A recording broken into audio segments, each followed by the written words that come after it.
Hoy, Cynthia Villar, bakit parang ikaw pa ngayon ang umaangal na sinasabi mong hindi kayo kumikita ng malaki dyan sa inyong prime water?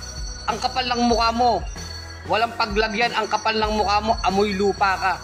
Ha? Pagkatapos ng mga perwisyo, sobrang kapalpakan ng prime water mo.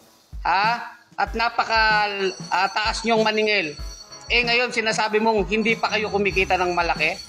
Ang kapal ng mukha mo, gusto mo pang kumita ng malaki pagkatapos ng mga perwisyong ginawa mo sa tao?